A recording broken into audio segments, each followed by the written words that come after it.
Okay, guys, let's get started. I'm just getting ready to sort things up, guys. Someone told me my voice is way too loud. I might have to configure it through the software, my microphone. Not obviously OBS. OBS doesn't need to be configured.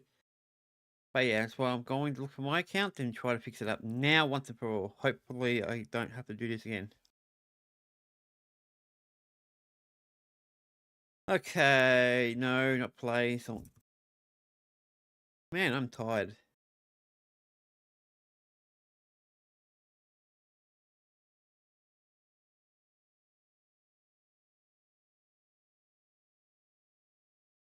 Yeah, I get what he means now. He's a bit loud.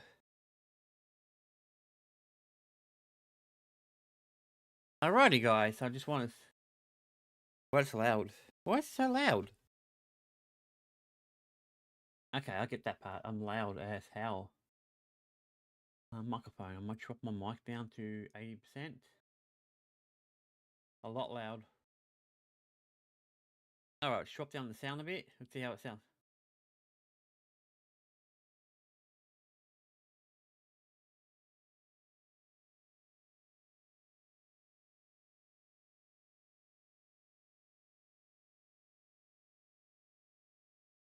Alright, how do I... Oh, not that bad. 70%. Oh, I'm just trying to configure it, guys. Get it sorted out.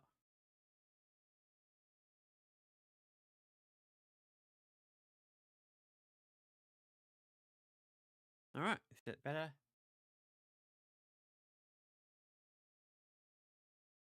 A little bit lower, maybe 60. Yeah, I don't want it too loud. Obviously, I don't want to blow your eardrums out. Goodness gracious, I am tired though.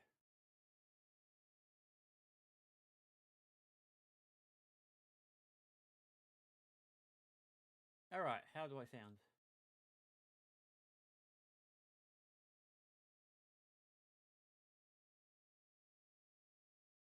Alright, that might be a little bit quiet.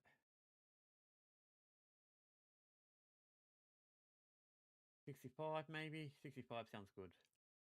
Yeah, guys, I'm just going to work it out. A bit low, so I might turn it up a little bit. Now I've got the sound how I want it. I'm going to make it... I've got to balance out the voice a little bit later. Yeah, so that's good. Now we're going to watch the video, guys, and see how it sounds while I talk.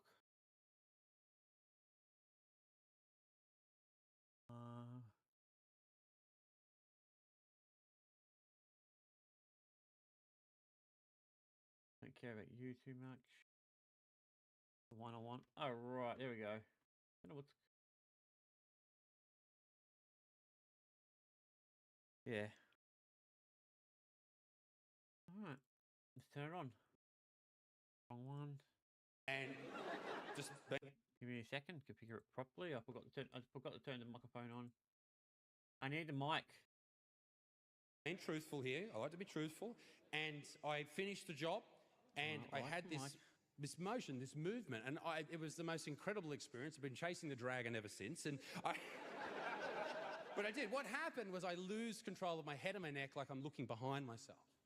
It's very, very full on. It happens for about 10 seconds, and I remain conscious throughout all of it. All right, is it loud? I go blind in this eye. That's scary as shit. And it's one of my biggest fears. It's way too loud. It really is. And I don't want to, get too down in the dumps, but it's caused me a great deal of anxiety. And this is not a Hannah Gadsby show. We're not going to have to all go home and top ourselves. But I do get quite scared about it, quite fearful of it happening, particularly on stage. And that's why you may see tonight sometimes... Yeah, that's pretty loud, guys. I got to turn down. Nervous tick. And it looks like this. It's a bit of a wink.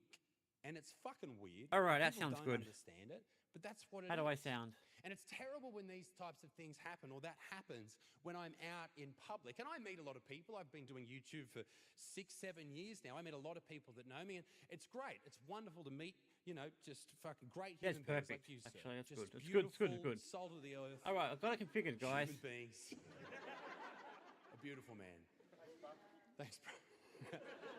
Yeah, I changed it from high group to high I notes met to low not notes, too so long ago, it though, should sound a bit better. were younger people. Let me know if I'm Young too women, quiet. about I still got to do 14 the years old. Not women, rebalancing, they're but I'll girls, do they're that later babies, right? off camera. And this is always awkward. I'm a big dude. It's Oh, just yeah, weird that's what's for going me on, to get a guys. photo with very young people. So I always, I don't put my hands around them for photos. I just like put my hands Headphones are in ready front. to Not that I'm go. We've got overly that ready to go. grabby, Now we're going to watch this. but I I'm just going to think speed it it's up, by the way. it's the you don't want to be accused. I of only started a anything few down the minutes track, ago, do you? And this is so why the let's get Wiggles, the for the recording longest started, time, have and been we'll doing this continue. in photos. So yeah, I'm going to watch Jeff this was for, doing this, I and think it's it's for an just hour, but I'm going to have it on high speed, so I'll probably go for about half That's why he's the always time. tired. Well, no, the maybe not that. comes Probably are- about 40 minutes. It does wear you out. But I got the photo with these girls, and they walked off. It was all So normal. this is, as you know, guys, I do a lot of like stuff, Australia stuff and all that. But I saw this on his channel, and I just couldn't help myself because it was a free video he decided to put up. So I thought, why not? We'll go have a look at it. I mean, it's for free and all that. We can watch it. Let's get the speed up straight. And the more I explain it and go into detail, it sounds abnormal, but it was normal, I swear. And they walk off, and their dad, I think, one of the dads, was there. And he asked his little girl, who is that dude? Who the fuck is this dude, this allegedly balding dude, standing over there and you're getting a photo with him? And I'll never forget her response. She said, oh, that's Isaac Butterfield. We know him from the internet. So I'm a pedo, immediately pedo in this dude's eyes. I'm a huge pedo, that's fucked. And he reacts like any other dad and starts to make a beeline for me. He starts walking straight towards me, fucking looking straight into my pedo's soul. And I started to panic. I was like, this would be a terrible time to have one of those fucking seizure things. And he's walking towards me and I go, I fucking winked at him. I winked. That's a bit weird. I don't know if anyone's a pedo in here, how you doing, but I tell you what, if anyone ever accuses you, don't fucking wink at it, all right? I tried everything with this guy. I was like, no, I'm neurodivergent. He goes, oh, you're a retarded pedo, are you? Christ.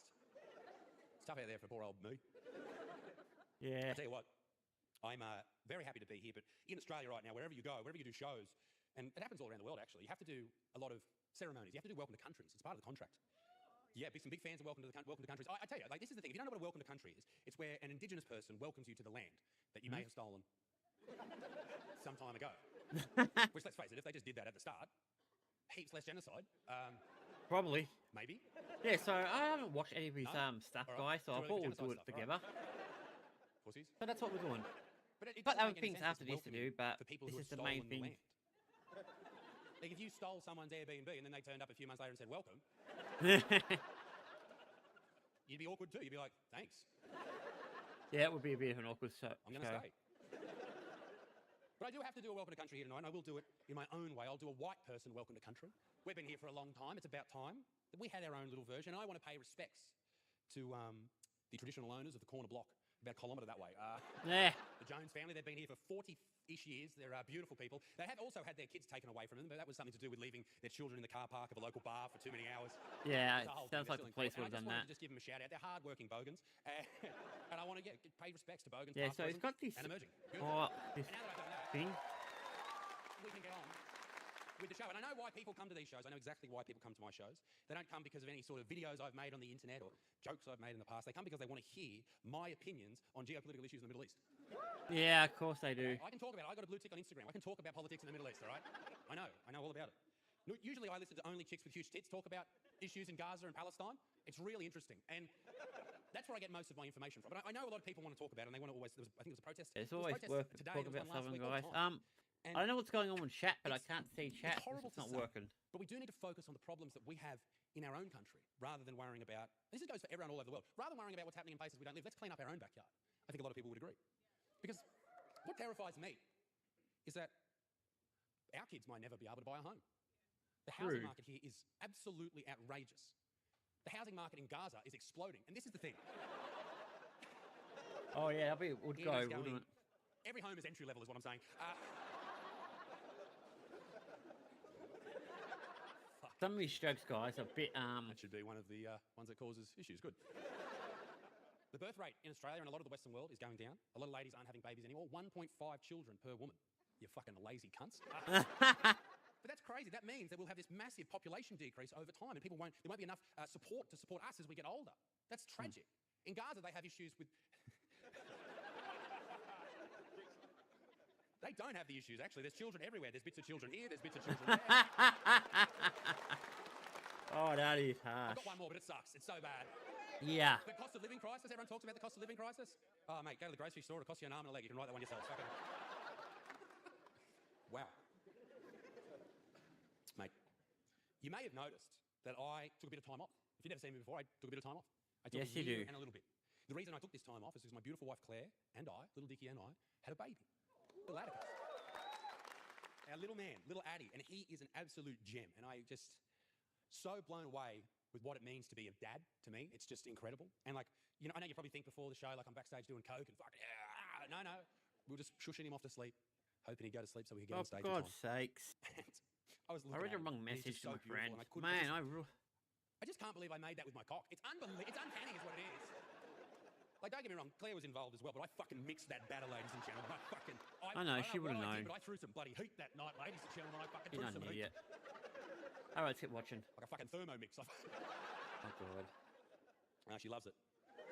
I bet she does. The thing about trying for a baby is this, I'll make it very simple for everybody, is it's exciting for dudes, right? Because we spend our entire lives desperate to come. Like dudes Oh, are for like, God's if you don't, sakes. I know ladies think they're up there with masturbation and fucking finding themselves. You're not, all right? Number one, your orgasms are boring. Oh, I'm gonna come. Shut up, all right? Oh, God. Oh, I can't sleep unless I come. Yeah, bitch, you're putting me to sleep too. You're not even doing anything. We can paint houses with our shit.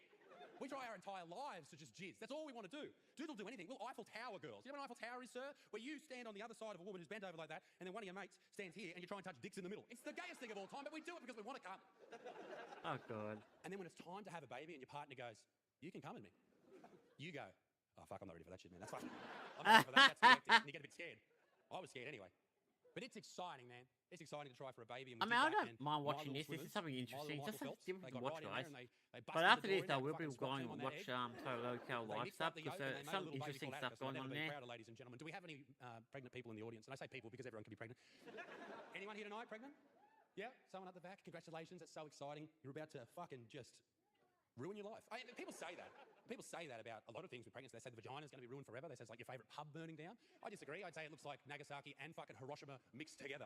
Like no one will want to go there for 60,000 years. It's But I tell you, when you fall pregnant, it is scary as a dude because you have no control of the situation. You're just there. You're just along for the ride. And you go to appointments and everyone hates you at the appointments. They all hate the dude. All the fucking nurses, you walk in, they're like, fucking you. Fucking you. Well, Like, to be fair, it's like what for males, it's like what, 10 minutes work, and the woman's got to deal with it for like 18 months. When Claire fell pregnant, she was gorgeous. Like, absolutely, like just radiant for weeks. I reckon for about the first 16, 17 weeks, she looked incredible. And then something happened. Must have been around 18 weeks. She turned to shit, ladies and gentlemen. She started looking like this alcoholic bricklayer with chronic gout. Like she was stomping around the house just demanding fucking hot chips. I was terrified of her. She was everything I've ever feared. An overweight woman with mental health issues. Like it was terrifying. Oh, God. Oh, this woman. And her fucking nipples, mate. You meet someone, like it's fucking false advertising, I'll tell you that right now. You meet someone in a nipclub and you take them home and you see their fucking nippies and you're like, yeah, nipples are great, awesome, high five on the nips. And then you get pregnant with this person many years later and then they just fucking start to, it's like the opposite of the Antarctic Circle. It's just starting to spread, this giant fucking dinner plate. Oh, her boy. nipples were so big that a local indigenous tribe tried to claim land rights over it. That's terrifying shit. There's protests and stuff. Alright, I'm going to watch this, guys. I keep looking at my phone. I've got this like terrible tendency of getting bored really easy. I'm enjoying this. I mean, it's something different. I do have some other videos I'm going to go through. Now, I don't know if you know much about Two the different female anatomy. types, so we'll be Because doing I that certainly after do. this. This is going to go for a while. So We're say already this is a vag quarter area. of the way there, so... And here's the fallopians and the fucking uteri and stuff. That's a dick. The baby's head's here. If you wouldn't put your dick that close to a baby's head outside of the womb, don't fucking do it in there, you creep. It's dangerous too. You know cleft lips? You know where that comes from? Oh, boy. I Cum think it was... shots. That's where that comes from. The soft spot? Horny dads. Miscarriages. That's because at that stage of life, a baby hasn't developed the gag reflex yet. Oh... That's bad. That's a bad joke.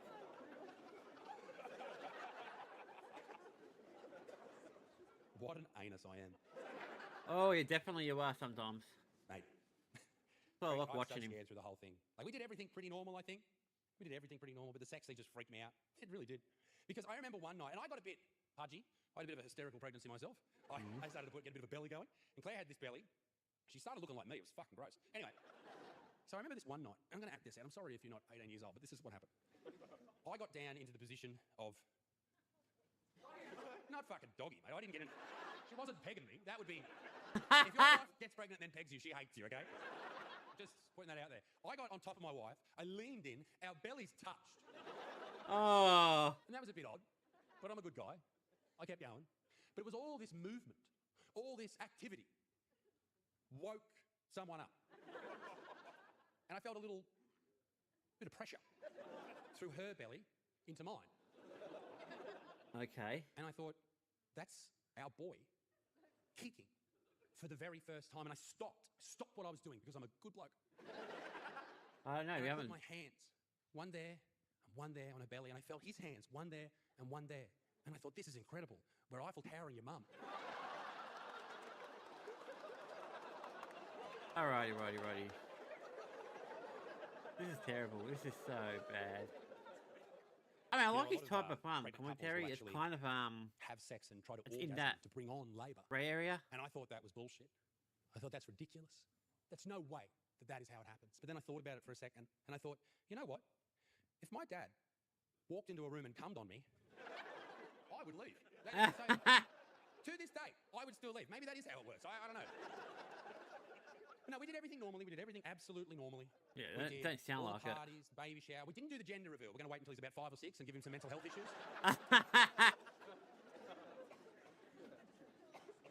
Mate, the process of the birth should terrify all of you. And I remember the night that Claire's water broke. It was hectic.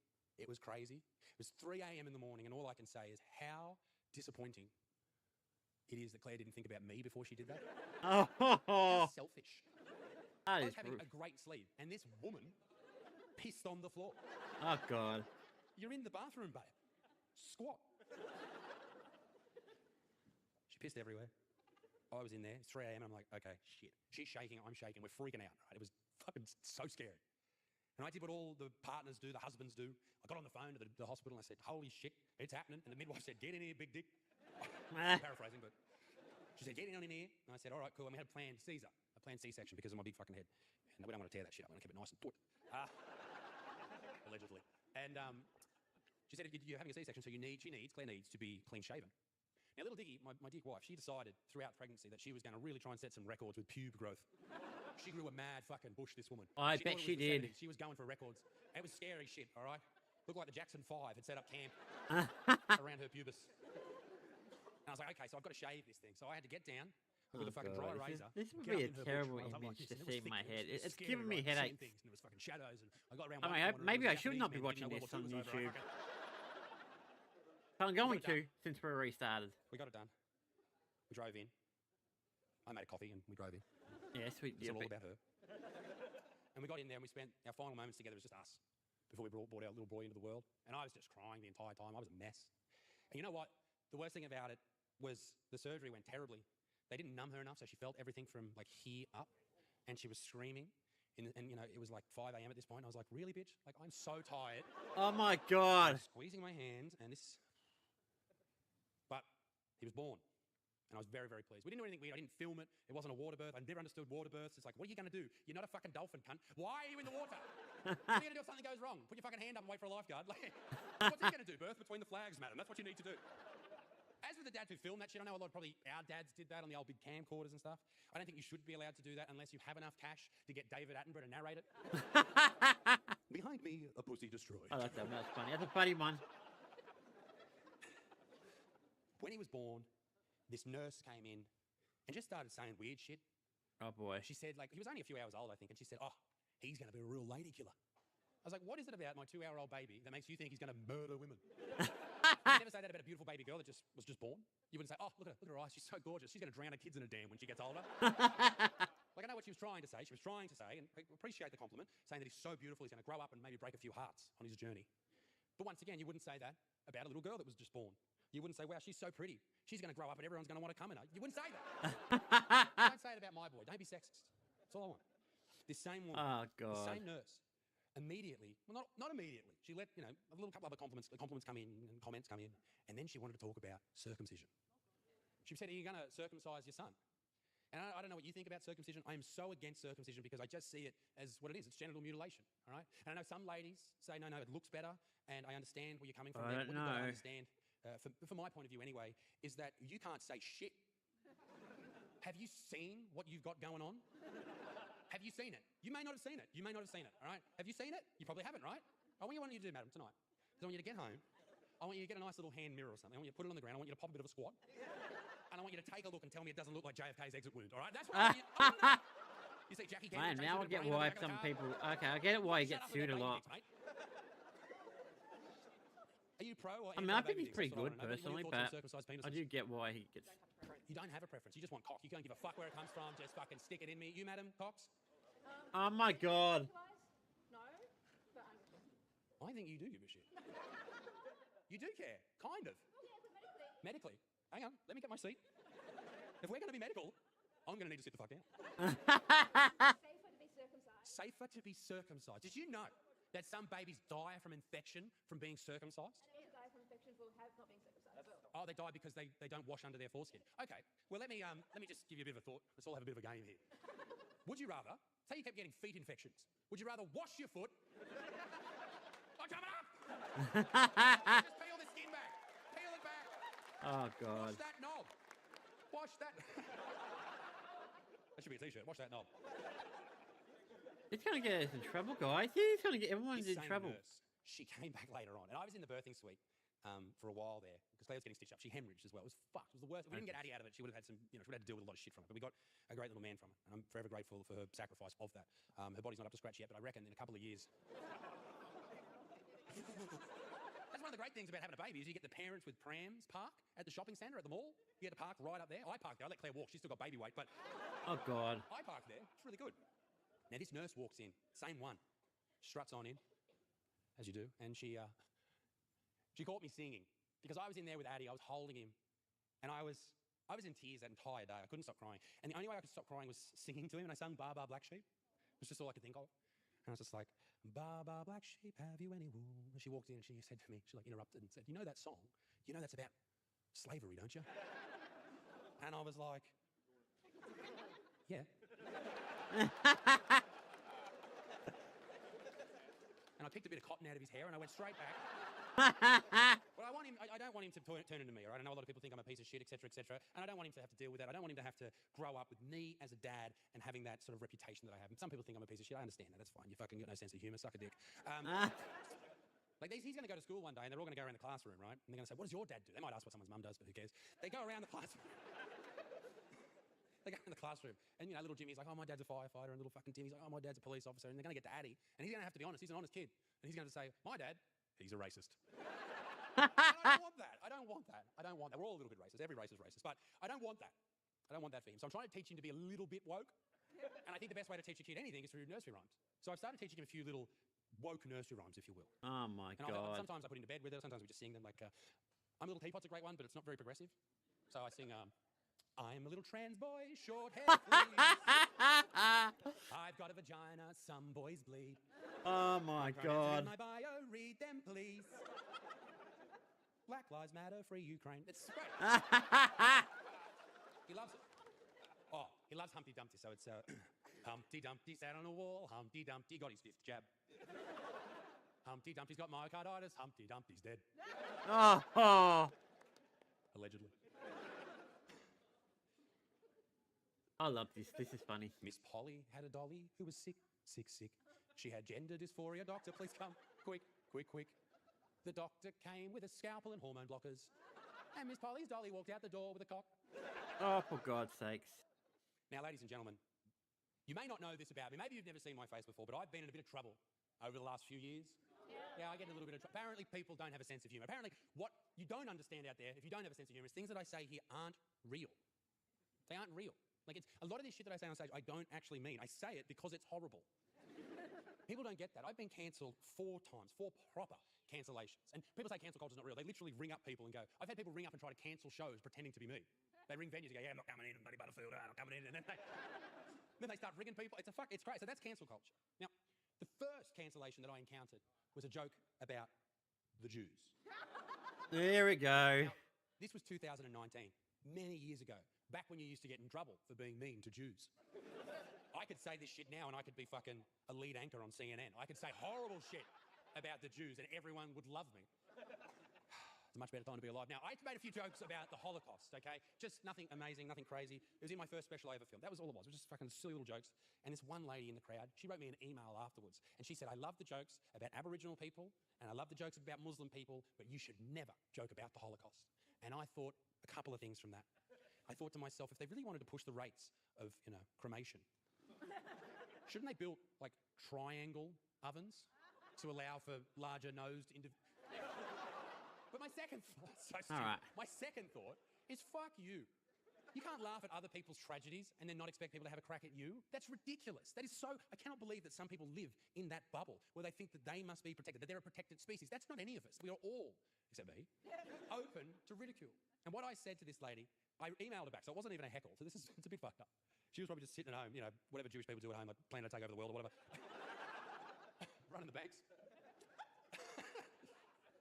And I sent her this email, and I said to her, listen, lady, if you can't stand the heat, stay out of the oven.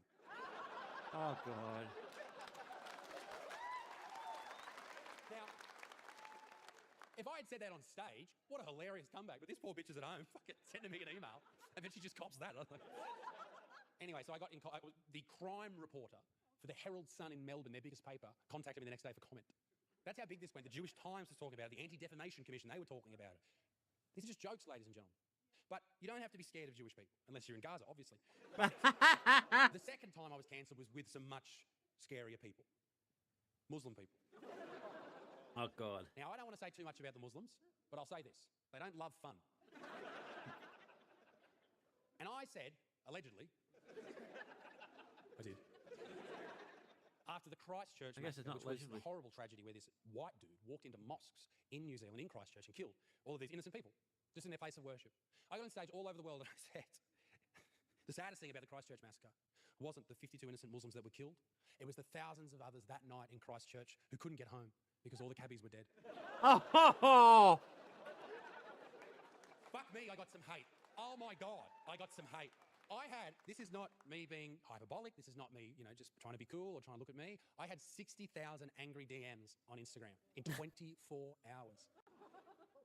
And as I said, it's not like the Jews. Like they're, kill yourself, whatever, Isaac. Like, I don't listen to that. But when you've got fucking, I don't want to say a racist name, but when you've got someone who, if he was your Uber delivery driver, you'd say, leave it at the door, saying to you that I'm going to come and kill you, you think, oh shit, maybe I should just get a regular job. That's what I was thinking.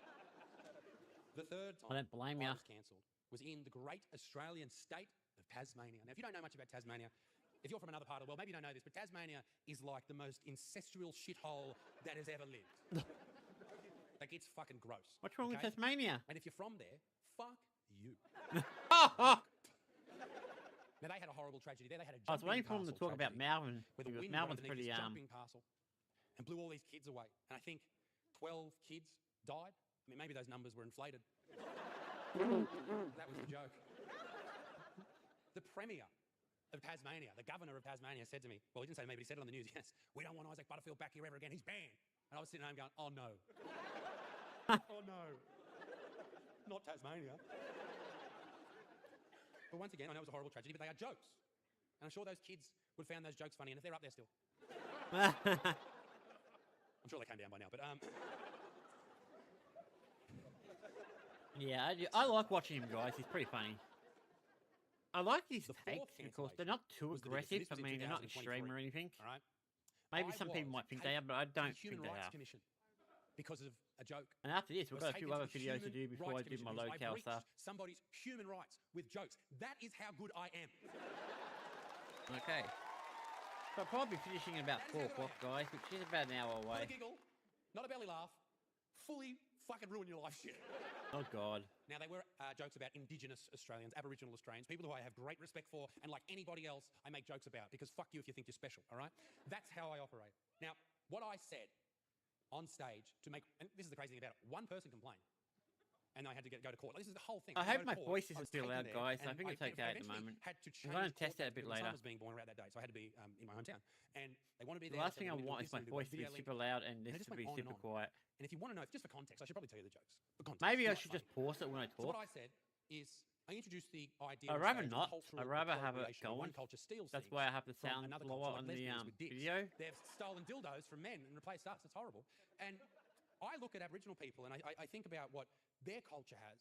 And I don't think we as dirty whiteys ever took anything from Aboriginal people. Except for we your looked at land. tapping sticks and thought, fuck, better grab those. We never took anything except for the kids. Now, that's where the problem lies, because that's a joke about the stolen generation, a part of the time where the Australian government took kids from Aboriginal Yeah, communities. they did. And people still are alive that was a part of that. And they heard that shit. And I think this is the problem, because people see those clips, they see them on like TikTok and Instagram, and they're not in a comedy club or they're not in the theatre, they're not signed up they're not signed into the contract where you're here to laugh and enjoy things and know they're not real. And the problem with that joke is somebody filmed it and put it up online. Me. When will I fucking learn? Yeah, you think you would learn, But don't you? that wasn't the joke that got her. The joke that got her was this. I had never seen, or at least I think I've never seen, a transgender Aboriginal person. Or maybe I have, they're just hard to spot because the ladies already look like blokes. Now that's funny. Oh! That's not funny. Google it, it's not funny. No, everyone's laughing about it. So we fought it. We fought it because it is free speech. We should be able to make jokes about whatever the fuck we want to make jokes about. It took us a year, it took us a lot of money, but we won. Yep. And I'm very proud of it. I'm not proud because I get to be a piece of shit. No, I'm proud because we can say whatever the fuck we want, because you know if I'm up here being a racist that you won't laugh. You'll think I'm a fucking asshole. But if I'm just making fun of absolutely everybody, then it's fine. And that's why on this stage tonight, in this special, I would like to, if you don't mind, upset everybody. Okay, good.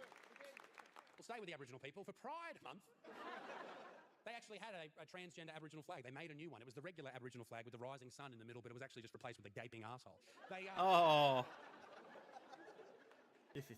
They had this whole, like, Pride, they replaced some Aboriginal instruments and stuff like that for Pride as well. They had the double-ended didgeridoo. So silly.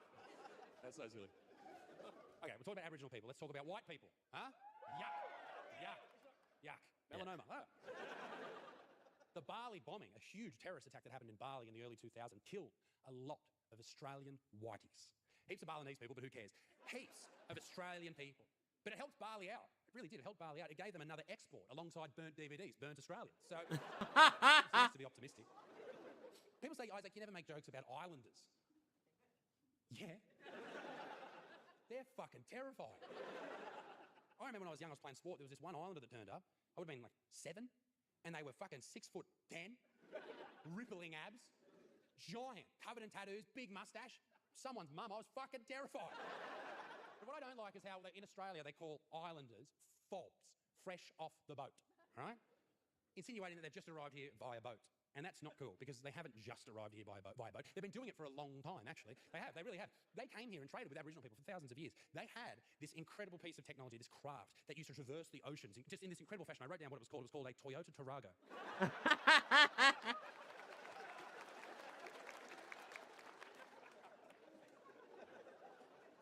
Traversing the oceans without hassle, and then somehow finding itself into a KFC car park. Yeah, it sounds like it.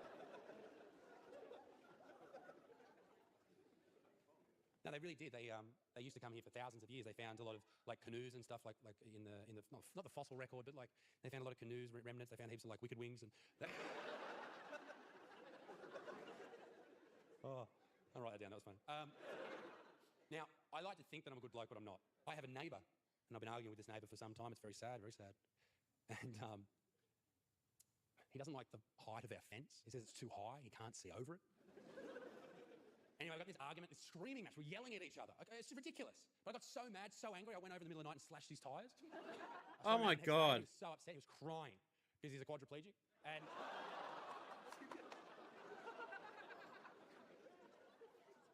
well done, picking on the people who deserve it. I like it. We had some autistic people in the crowd before. Hello to our autistic people. How are you guys? You're right. I wish you guys had something to look forward to in your life. I do, and I mean that in a really nice way. I wish that autistic people, when they were born with the issues that you face, I wish that God gave you a sprinkle of something exciting, like a big knob. Because how would that be if all autistic people had massive 12-inch cocks? Yes. Like porn would be full of all these autistic people, of these college girls just screaming, going, yes, fuck me, tism, fuck me, tism, fuck me. And you're in there slapping your ears, you love it. What I don't like is what people used to call autistic people. They used to call them retard, spastic, mong. In my hometown, there was a place called the Spastic Centre up until, I think it was the early 2000s. That's how fucked up that was. That's crazy. I much prefer what they call really autistic people today. They, them. Oh, seriously? I've heard of that clip a few times, but I didn't realise it was from here. In the Quran, it says, and I'll paraphrase if you don't mind, don't yell when you're having sex. Don't talk while you're having sex. Don't make conversation when you're having sex. And I just feel like that is such a missed opportunity for Muslim people. What a great opportunity to come on your wife's face and scream Allahu Akbar. And it'd be great, like the cleanup's easy. She's got a towel right there, just...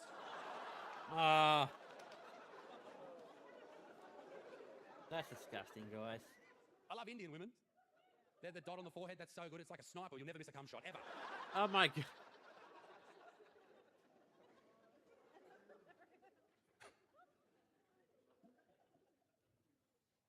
In Australia, one woman is killed every week by her intimate partner. And it's scary to live with, right? That you might have to face something like that at some point in your life. That's fucked. But you've got to remember that we as men have to deal with horrible shit too. We have to see some of the most heinous things that this world has to offer, like women's sports. And Oh, come on. are there any Italians in tonight? Yeah, a couple of Italians. How you doing? Bonjour. Great thing about Italians, You know what, right? guys? You may I not gotta know go this, but toilet. older Italian men, they'll always have an espresso. All right, I'm going to after have a dinner. toilet run. They How get long another we got? We've got thing that about helps with 10 minutes. digestion. A That's bit what they say longer. is About old wives' 10, tale. no, That's what it is. 16, It's actually 17 true. minutes. The So reason we're they almost do there. that is so that they have enough We'll energy go to the toilet, when they guys, get and then home we'll and they come can back beat and their finish old it up. wives.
Okay, sorry guys, I had to go to the toilet.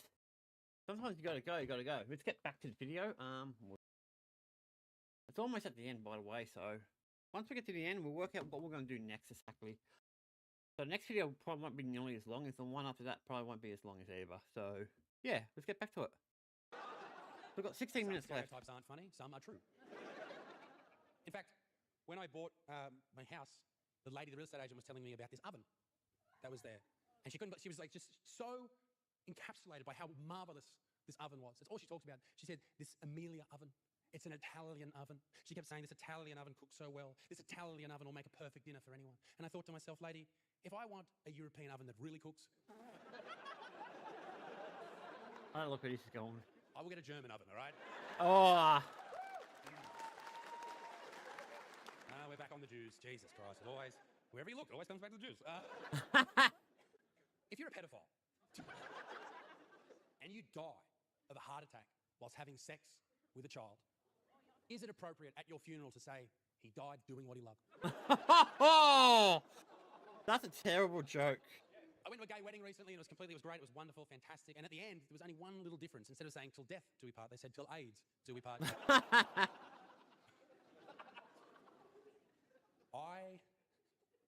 I don't even want to. Yeah, be There careful was what a you young say. child who was disappeared, named William Tyrrell. Now, William Tyrrell disappeared, I think it was about 10 years ago now. He was never found. A lot of suspects, a lot. And it's one of those cases where you just want to know if it'll ever be solved. He went missing in a Spider-Man outfit. This cute little kid, tiny, like 3 years old or something. Yeah, 3 years And old. I saw on Halloween a kid dressed as William Tyrrell Oh God. in my deep freezer. It was... This really got such a weird sense of humour. If I may, I would like to, for a moment, give a shout out to the LGBTQ community. Here we go. Which is now, I wrote it down, known as the LGBTQQIP2SAA What the hell? community. What does it stand for? Well, I'm glad you asked. It stands for the lesbian, gay, bi, trans, queer, questioning, intersex, pansexual, two-spirit. You know what two-spirit is? It's a Native American thing. Like the Native Americans had this two-spirit sort of thing. I like Native American people. I think it's an amazing culture. I really do. I love how they call their chiefs like these really cool names, like Chief Sitting Bull. I think Indigenous people in Australia should like take up that sort of mantra and replace their chiefs' names with like Chief Sink and Piss. No. The Brave Warrior Punch and Darts. If you're not Australian, look up all of those words. It's hilarious. Asexual, so if you're not rooting, then you're a part of the community. How good. So ugly people are in. And ally, if you're a friend. That's beautiful. It's a beautiful, beautiful community. I just want to give a shout out to the gay dudes, though. Why are you in that group? Why are you in a group full of teenagers who think they're cats?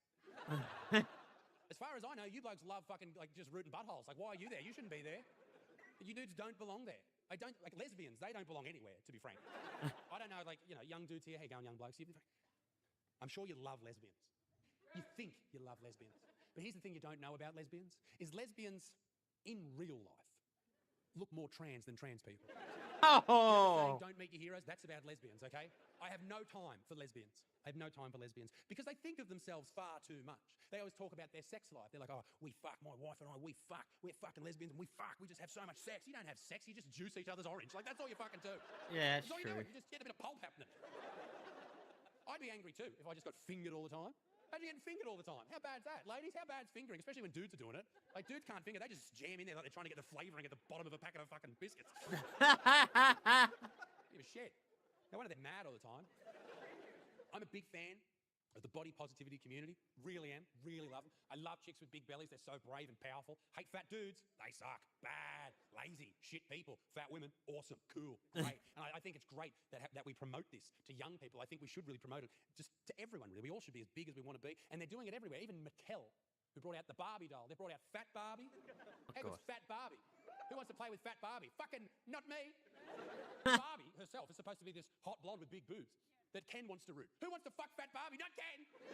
Ken doesn't want to fuck Fat Barbie. Fat Barbie's not going to the dream house. That bitch doesn't fit. They have released a whole new range of Barbie dolls alongside Fat Barbie. There's Wheelchair Barbie. That's a cross promotion with Hot Wheels. There's Down Syndrome Barbie, but you can just buy regular Barbie and put it in the microwave for 30 seconds. You get sort of the same thing. Oh.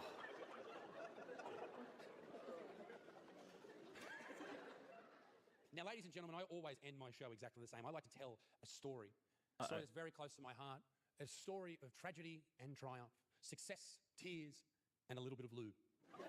This is the story about my dog Littlefoot and the most horrific thing that I've ever seen. The story begins like this. I have a dog called Littlefoot. Beautiful little dude, named after the movie The Land Before Time. Great show. Yeah, thank you. Thank you. I had nothing to do with it. And Littlefoot is a gem. He's a beautiful little guy, but he's a shit. He's a shit. This dog, when we first got him, he shat in one of my good shoes. Not around the shoe, in the fucking shoe. He was a shit. Now, Littlefoot, one night we went out, my wife Claire and I, we went out to dinner. Probably got back an hour later. He was a puppy. We didn't want to leave him for too long. 10 minutes in there, 10 minutes back, 40 minutes having dinner. Not that long at all. But we came back to a scene. Still gives me flashbacks. You see, Littlefoot had this teddy, and he had this problem with this teddy where all he wanted to do was fuck this teddy. And this isn't like, you know, cute humping, like, oh my God, he was trying to fuck this fucking teddy. He was trying to rape the teddy. That's what he was doing, he was raping the teddy. We walked inside and we see this teddy on the ground, just like little panties on the floor. Just a little. Littlefoot looked so guilty. He was looking at us like, and the little teddy bear was looking at us going, help. Help me. Please. Help. I didn't believe her at first, but Littlefoot had this look in his eyes. It looked like something horrific had happened, and then I spotted it. Littlefoot had humped this teddy so much, with so much friction, that he had retracted his foreskin all the way down to the base of his dick. Now, I don't know if you know much about dogs' dicks. I didn't. But they have two glands right at the base. I thought it was his balls, that he had retracted the foreskin all the way to his balls, and his balls were out. But no, it was just the glands. And these glands swell. And they swell during dog intercourse to make sure that the female dog can't get away. Oh, God. But he was there with his entire cock out. And cocks are long if you really take them out. They can be. This one was. It was like, you know how dudes measure their dicks? They measure it not from the actual base of the penis, but from like an inch inside. That's what we saw. Claire was in hysterics. She was like, oh my God, he's puppy doodle. I was freaking out. And I started Googling. That's what I do. I Google things. I was freaking out. And they said if you don't get the dick back inside, it might dry out, get infected, and he could lose his penis. A fate worse than death. Yeah, definitely for a So I got on male. the phone to the emergency vet. And I called the emergency vet. And I said to her, g'day, my name's Isaac Butterfield. I've got a dog here with an issue. And she said, Isaac, interesting. I said, yeah. Anyway, what's happening is my dog has humped this teddy so much that the foreskin's retracted. I can see the glands and shit. She's like, wow, really? That sounds like quite a kerfuffle. I said, yes, his cock's exploded. A kerfuffle indeed. I'll never forget what she said to me next. She said, do you have any lube? I promise you, that was a real conversation. And I was a younger man at the time, and I was proud. I was like, yeah, I got lube. And I walked up to my lube drawer, and I got out a bottle of out-of-date caramel lube. Oh, boy. And I said to her, I love on the phone, I was like, is caramel lube okay? She said, I don't know, I've never tried it. I said, fair enough. So what I did was I got down. I said, come here, Littlefoot. I said, everything's going to be all right. I lied to him. Poured the lube into my hand. I had a glove on. I'm not a fucking weirdo. And I started to work the shaft. Just trying to get the skin to slip back over. And I was working the shaft, and I just read about edging, so I stopped for a bit.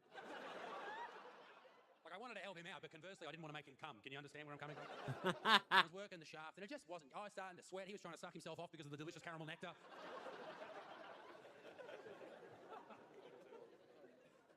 And it just didn't work. And I got back up. He stayed and sucked himself off for a bit. I got back up, and I said to old love on the phone, I said, surely, I can't keep doing this. This happened for like 2 or 3 minutes. Has to be a better way. Has to be an easier option. She said, there's one more thing we can try. She said, have you got any fruit juice? I said, yeah, I've got some fruit juice. So I got some OJ, and I dipped Littlefoot's dick in OJ, not the footballer. I dipped it in.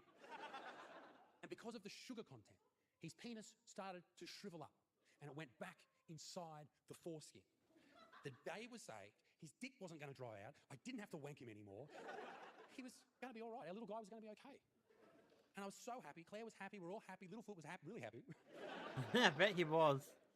And then I started to not be as happy because I thought to myself, hang on.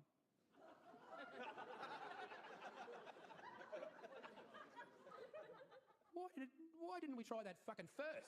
That's what I'm thinking. I was thinking he was going to say that. And I'm a man. So I asked her. I said, why didn't we try the fucking fruit juice first? I've been here wanking me dog off. She said, oh, when you rang up, I recognised your name. I hate your YouTube videos. I'm a vegan. Fuck you. I knew it. Hey, Sydney, thank you so much for coming out tonight. I really appreciate it. All right, guys, at the Motherfucking end. peace in the Middle East, big sticks. Good night. Thank you. See you later. Bye-bye. So yeah, guys, that was that. I just had to watch it because you had it for free and all that, so why not watch it? Something special, something different. I mean, not a lot of people stayed, but it is what it is. Let's move on, guys, to the actual stuff I want to do. All right, so what do we want to watch? There are things I do need to watch. Actually, there is something I do want to watch that. Yeah, I might put off something I want to do today, but I'll put that off for next stream. I want to do one video that's here, and then do the next video, next stream with other stuff. So yeah, we'll get ready to finish the recording. So yeah, the one we want to do, guys, is this one. The 1996 massacre that changed Australia's gun laws. This is where our gun laws, why they got changed back in the day. And I think it was an important video to talk about, because what happened with Bundy and all that, so... Yeah, guys, welcome back. If all you guys are watching a recording, yeah, this is the 1996 massacre that changed Australian gun laws. Originally, this was the biggest massacre we had in Australia. The Bondi one was close, but this was actually still bigger. So it goes for about 16 minutes, so it's probably about like 10, 15, 12 minutes. We'll see how we go. Yeah. Tasmania, it's known simply as the 28th. Just mention the date and everybody knows what you're talking about. The 28th is Port Arthur. The 28th is Martin Bryant. It is the kindest euphemism Tasmanians can find for the horror of the day and the suffering ever since. Growing up in Tasmania, I remember the bushfires in the 1960s and the time our bridge was knocked down. Yeah, I remember this from the past, guys. It was a very long... I was still young when this happened. When this happened, I think I was like 11. Yeah, it would have been 11 because I was born in 85, so yeah. Terrible disasters, both of them, but at least there was cause, something to understand. But a year on, there remains no meaning and no meaningful explanation for what happened last year on the 28th. I suppose the most vivid memory of beyond that day is waking up the next morning and not having anyone in the bed with me, and not having any noise in the house, and waking up wishing that whatever had happened the day before, in fact, hadn't. I think a lot of people wish that. Pain really eases it all, and people say that time heals. I don't tend to agree with that. I think the hurt's there just as strongly, and the longing to have them back is just as intense. Yeah, that would be really sad losing your whole family over it. A year has passed. I've got a good family. Events of that autumn Sunday. A year since I went home. Most of them in a way. My own Not all of them. On a grief that surely didn't belong I'm pissed here. off. I wanted to help out so much, I just couldn't do it. Not Tasmania. Yeah, we're not going to talk about that. I'm probably not talking about it later today. The other reporters, just like them, I held back my tears for later. We sent our reports around the world, then we went away, hoping to forget. But a year goes round, and that day returns. Maybe something in the slant of the autumn light, or a gathering chill in the air. But suddenly we're back, listening to the voices of those whose lives were forever changed on the 28th. I don't have anything against Martin Bryant. I don't have anything for Martin Bryant. I don't think about him very often. I feel sorry for his family. But, I feel sorry, yeah, for everyone here to suffer that. It was just the classic cliche, which is we were at the wrong place at the wrong time. Jo Winter and her husband Jason had just moved to Tasmania from New Zealand. Jason was a winemaker with a promising career. They were at the Broad Arrow Cafe with their 13-month-old son Mitchell when Bryant opened fire. When the shooting stopped, I just got up and picked Mitchell up. And Yeah, just this is went a over sad the story, direction guys. of It really is sad. And I found him. This is what happened in Australia a long time ago, in Obviously, there was 96. nothing I could do to help him. So I wasn't So going to do I it just I wasn't had going to to do this one until next week, but we'll do it now. I'd only been in the information office by about 5 minutes when the first shots rang out. Stephen Howard worked at Port Arthur as a tour guide. He helped move people in the car park to safety, then took cover in the bush. After the shooting stopped, he entered the Broad Arrow Cafe where he knew his wife was working that Sunday. I walked across to the sad. counter and stepped around behind it, and there was Liz and Nicole laying there side by side. I could tell straight away that they were both dead.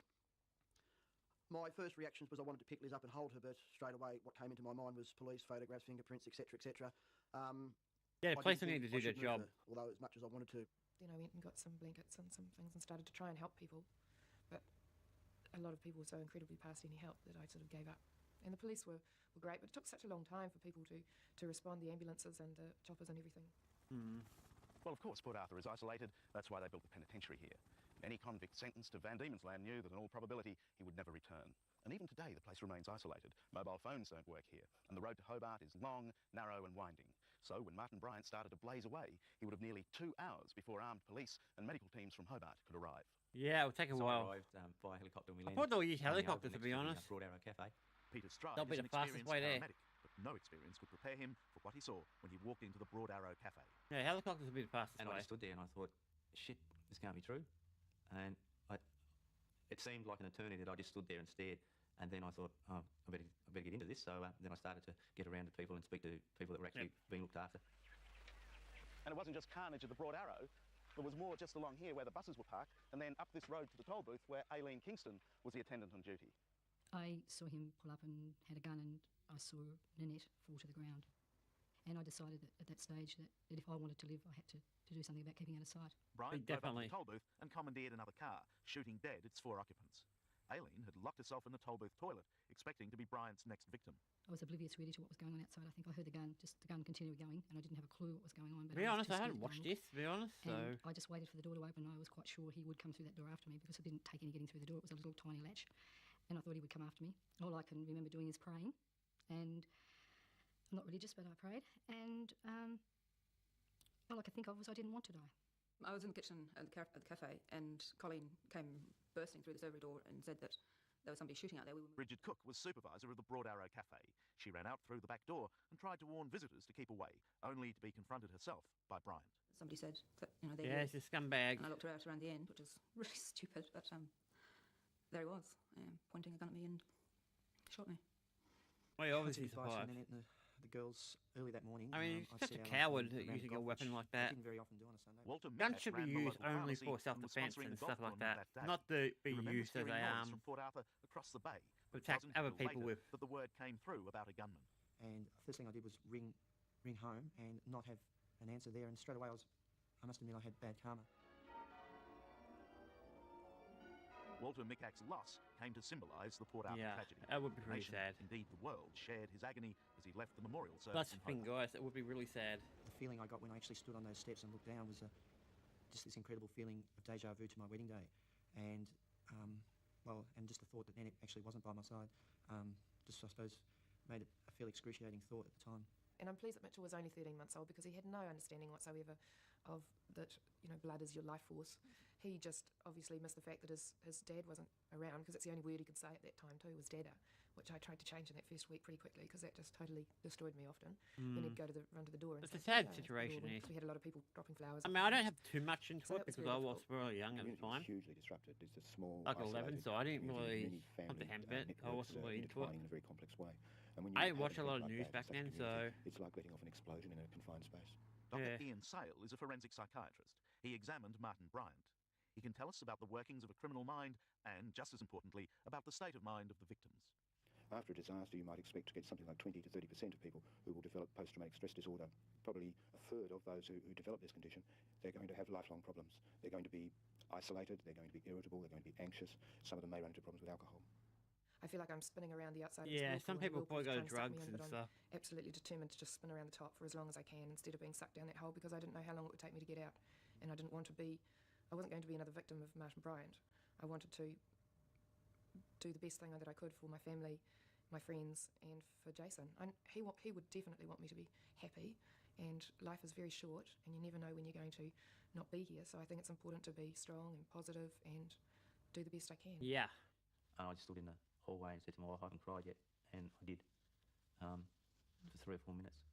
And that was a relief for me. I probably held it back too long, and then after that I was right. I've always been a person that loved life, and to suddenly not love life is very hard to cope with, and you don't know why. You get out of bed and you vomit and you've got to go back to bed because you can't cope, and you just got to get up and make yourself go.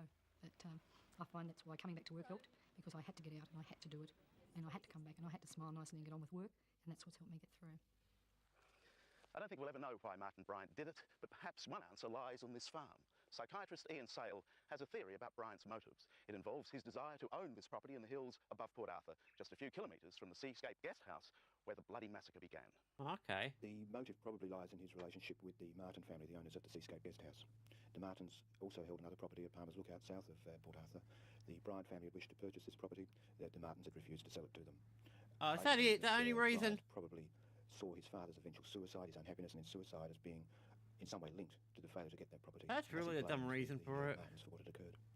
I can remember Martin coming to the shop at Port Arthur on a number of occasions and asking me personally, why won't you sell it? Why won't you sell it to us?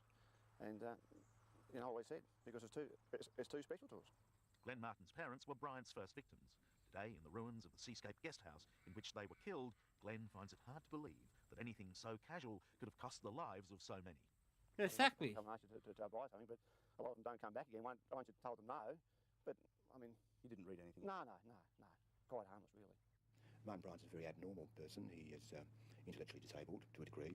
He also has a very unusual pattern of expressing his emotions. He generally giggles and snickers, whatever the circumstances. I found that when I interviewed him in the prison.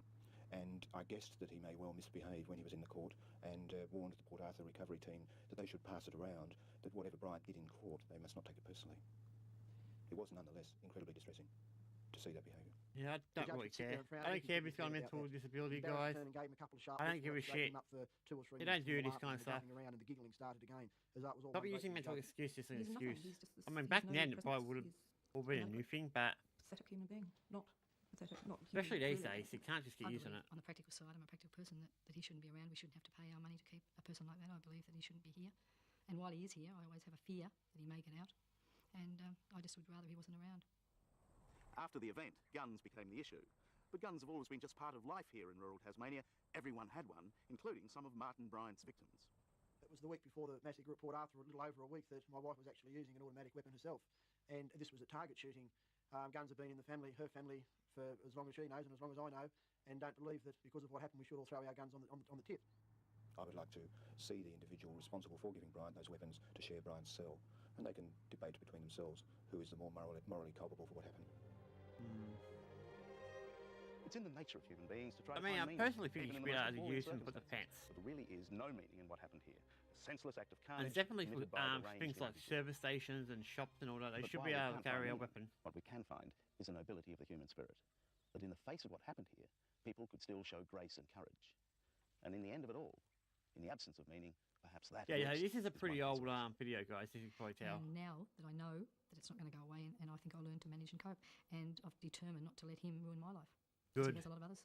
The future is totally in front of me. I'm not going to be destroyed by this. I won't let it ruin my life. And I've got great friends and great support, and I'm really quite okay by myself. I miss him desperately, and I'd love him back, but I will survive. Yeah, so that's a sad thing, guys. I wanted to watch this because of what happened in Bondi like a bit over a week ago. Or was it a week? No, 2 weeks ago. So yeah, I'm not going to subscribe to this because I'll probably forget about it. So when was this uploaded? 7 days ago. It must be a one of those ones that was done years ago and I'm just backtracking it. But yeah, this is one of those things. Like I said, I watched it because of Bondi. What happened at Bondi? Not last Sunday, but the Sunday before. So this is where our first gun laws kicked in. Now I don't agree with the full-on gun law, how heavy they are. I think you should be able to use them for self-defense and for like businesses like service stations, banks, that type of thing. I don't know if everyone should be walking around with them though. That's the only thing.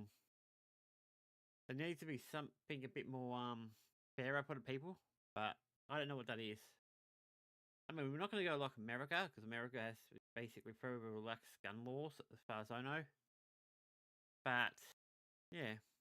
Alright, that's it for that one. That was just a quick video for this one. I am going to watch something that's been bothering me for the last few days.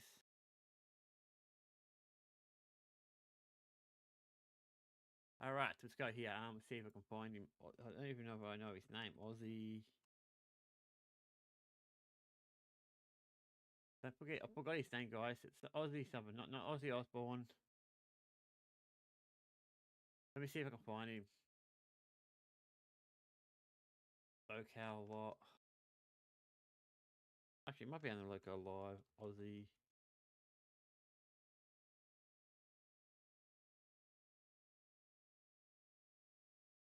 Yep, there he is. Oh, that's his name, huh?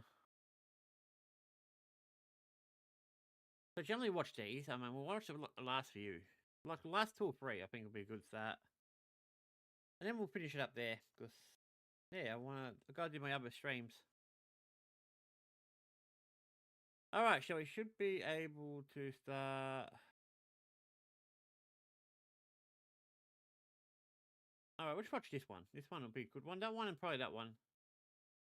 Let's watch this one first, and then we'll watch this one, and then we'll finish up for the day.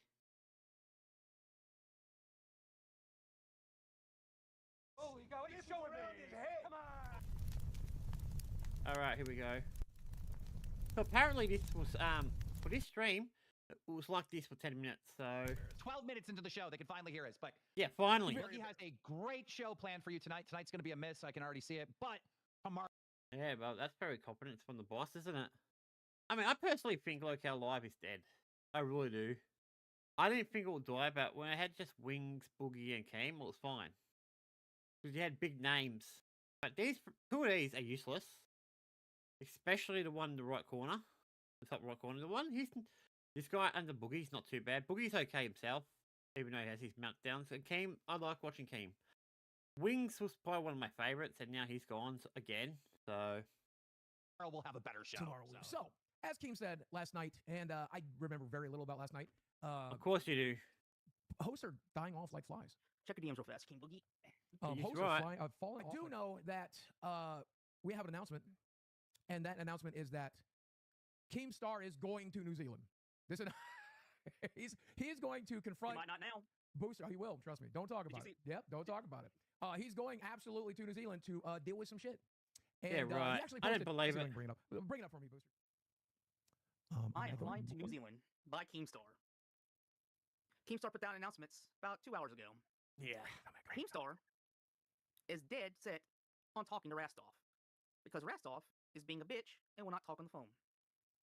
So, for all you people that want to say it was good that Rastov left, remember, he abandoned you. He abandoned the family. Yeah, I wouldn't be surprised if he'd be back in a week. This whole thing with Rastov's annoying. Consensus is he just doesn't want to work with Keemstar. Does not like getting his feelings hurt. Not a big fan of getting his feelings hurt. Said it wasn't fun to get his feelings hurt, basically. Sweet Tea, God bless her, pretty worthless. Not the greatest person in the world. Kind of just I don't know about Sweet Tea. I don't mind her, but where she set a lot up of people didn't like her. Not much of anything, and got paid doctor money to do it. Decided she did not want to do that. Certainly less. And then you think to yourself, what am I going to do? A drama alert super chatted $49.99. I will be joining shortly. Good. Besides, thank you, Keem. It's a bit weird that you got to donate to your own show. Isn't that weird that you got to donate to your own show? I don't know. It's really weird. It does it a lot, but I don't know why he does it. I assume he's trying to get people to donate. That's why he's done it. I mean, you can tell a show's in trouble when you're donating to your own show. But besides, to do live, hire a babysitter for $20 an hour because you're making a hell of a lot more than $20 an hour. I'm not there I'm he wrong is. about that. Okay, I'm confused. Why am I a hard boss? Because you expect the best out of everyone, and you will settle for nothing less. Trust me, he does. He has a mood. We work like, what, 12 hours a week? Oh, yeah, that part's easy. Yes, sir. That's so fucking 12 hours a week. Yeah. When Rastov was here, he made multiple mistakes. Every time I confronted him on his mistake, he wanted to quit. I don't think I'm hard at all. I think I'm really fucking easy to work with. I would disagree in one way and one way only. It is that you want us to do a good show, and you will not tolerate a bad show. You will make us get it right the next time. That's the only thing. Yeah, I agree with that. It's unwatchable. And that's the job. The job is to do a show. So if you're not, you should be tough on that. I genuinely think so. The methodology should be you will. Oh, he definitely is. He definitely is. Yeah. Because he's not going to earn money opening dice. They're talking about Rastov doing whatever it is he wants to do. It's just not going to happen. If he even ends up doing that. He's pushed me to the point of literally no return. Oh gosh. He's going to get banned. Is this how bad you are? He hasn't been banned yet, but he's about to get banned. He'll be banned in about 30 minutes. He's got about 30 minutes, and then he's permanently banned from the LCU. No return back. Upload a video, get on your knees, say you're sorry, all this and that. Doesn't matter. There is no path back. He's about to get absolutely no path back. He did a series of really big fuck yous to me behind the scenes and publicly, and I'm not standing for it. I will settle for nothing less than full destruction. Will you really go to New Zealand? I might. I want to. I don't think you would do it. Snap my fingers and be there. I would.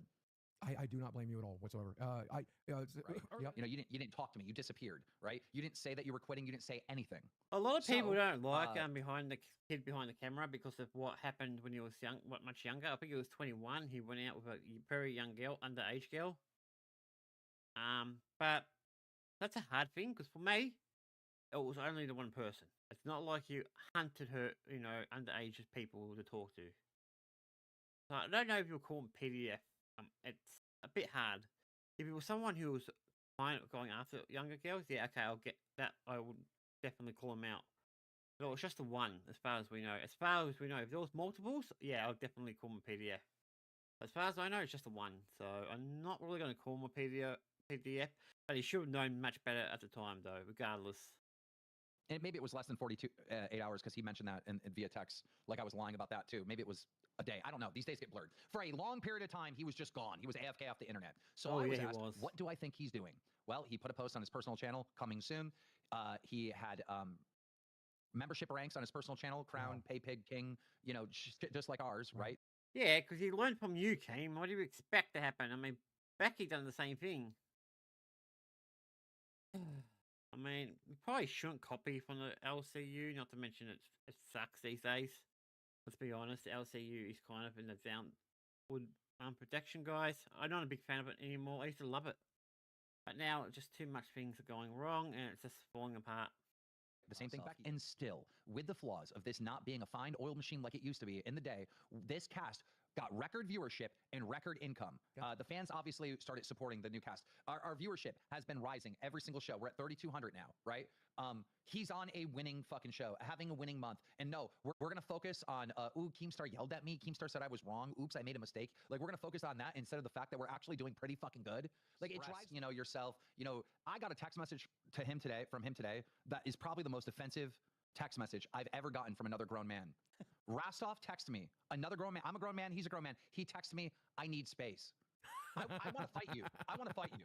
I want to fight you. If he would have called me an F slur, I would not be this mad. I wouldn't care, right? I need space. Oh, no. No offense, but if I had you as a boss, I probably wouldn't need space. I mean, it's something you would say to a girl or something. It's just like, I need time to work things out. But to be honest, Keem is overreacting. Why? He's acting like a bitch. I mean, these guys are just kind of just feeding him his ego right here. I mean, the only one there who's not really doing anything is Booster in the top right corner.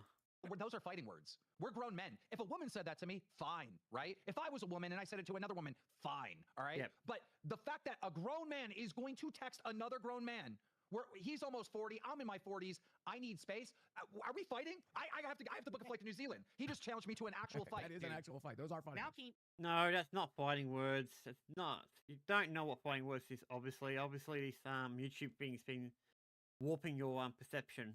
But that's not fighting words. I personally think you're overreacting. Now do you understand why I got to say? Well, this is part of the catch-22 of this universe, guys. All right? We find entertaining people, but they're entertaining because they're flawed, right? You know, and that's... No, you find people who can take it. Yeah, I kind of agree with that to an degree. It's the catch-22. It's really, really hard to manage all these hosts and all these shows because the people themselves are flawed, but because they're flawed, they're entertaining. It's a reject of the society. Kind of a...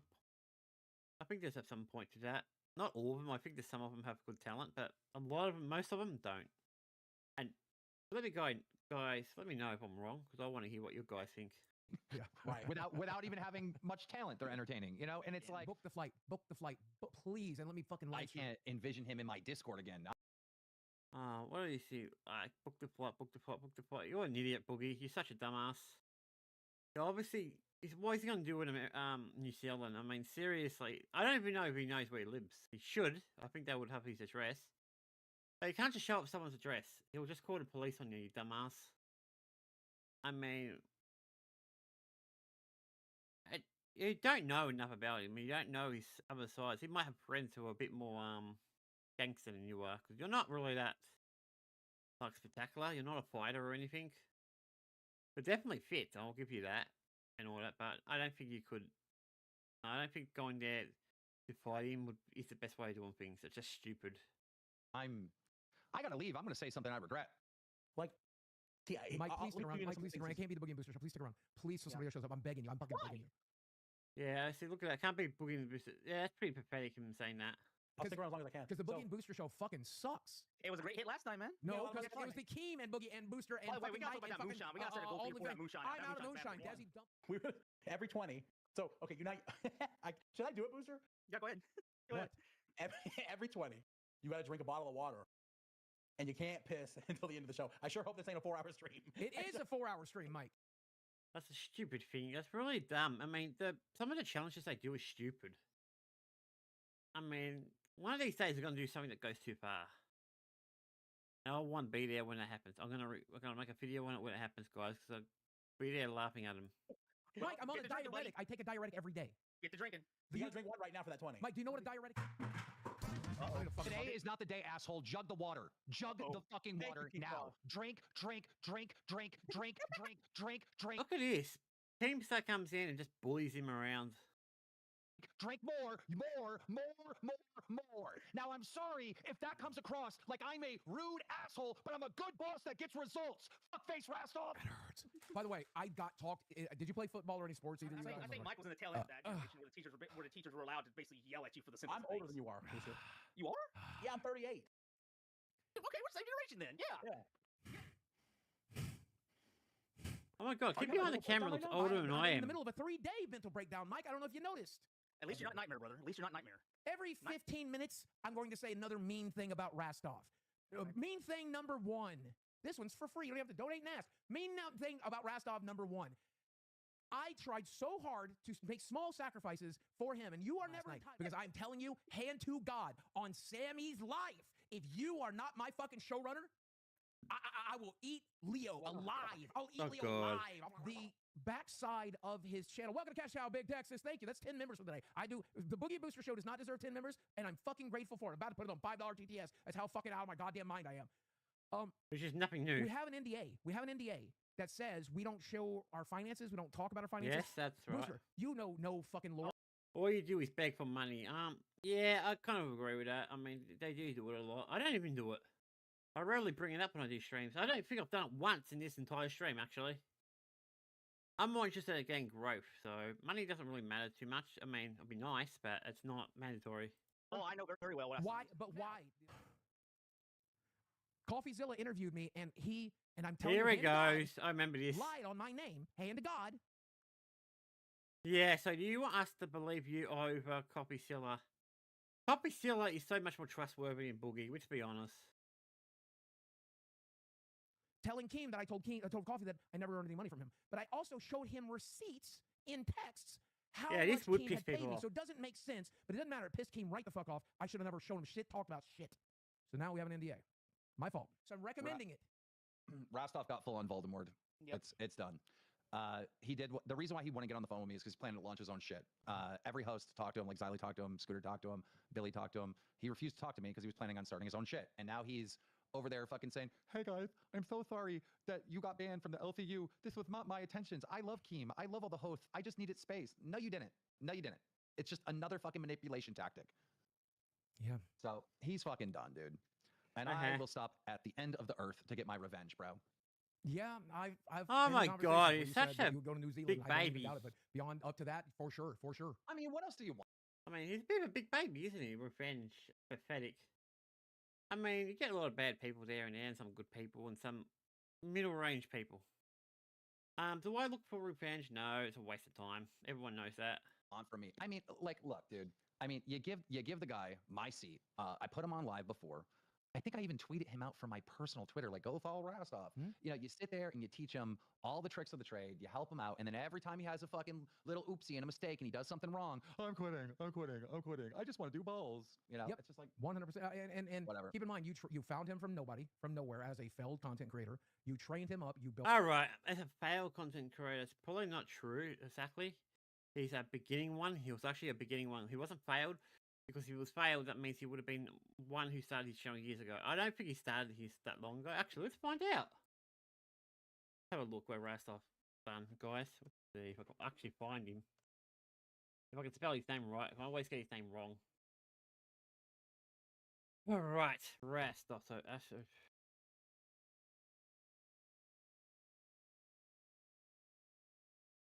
No, I'm probably gonna have. Yep, I'm gonna have problems finding him. I'll have to look for him on here. So, guys, I just have to deal with this bullshit until I find him. I got lots on here, by the way, so it'll probably take me a while. Oh, there he is. So, when was his first video ever uploaded? Oh, 2 years. Okay, 2 years. It's not technically an old channel, a new channel. Where is he up to now? So let's see, 6 months ago. No. Let's check his lives because I know he done one like a day ago. Okay, 1.6 is not bad. 1.3. No, it's not that bad. He's obviously got his own audience. Actually, that's a pretty good amount considering his number's pretty small. About gaming, I know he's got another channel, so let's check that one. Now, this one I don't believe he uses at all, so don't expect anything exactly at 3 years ago. Okay, yeah, some of these do well, some do not. I guess it depends on the person.